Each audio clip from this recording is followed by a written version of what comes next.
दिलवा यार जेडी के दीवाना कहोगे। लालू यादव तेजस्वी भी आना जाना कहोगे। दिलवा यार जेडी के दीवाना कहोगे।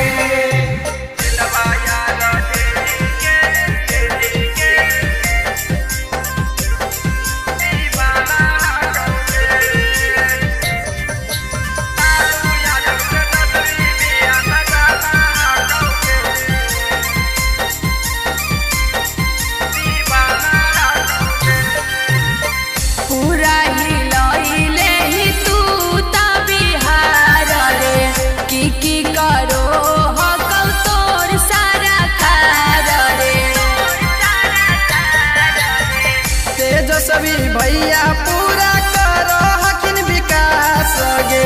नौकरी दे के पूरा करो हकिन आस गे। विरोधी के बड़ी बड़ी बहाना हकौरे। विरोधी के बड़ी बड़ी बहाना हकौरे। लालू यादव तेजस्वी भी आना जाना कहोगे। तो की कही बोल।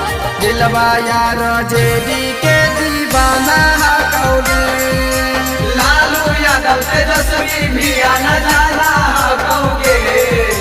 दिलवा यार जेडी के दीवाना कहोगे।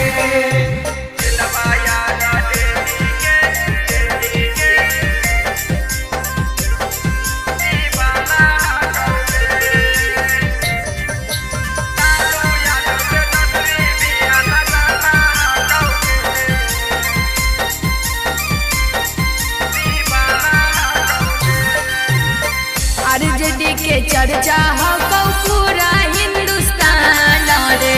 लालू तेजस्वी हखिन नेता में महान रे। आरजेडी पार्टी के जोड़ा कहेंगे। विशाल यादव बतिया बोलो हकिन सही गे। पिंटू विद्यार्थी के पहचान हकौरे। पिंटू विद्यार्थी के पहचान हकौरे।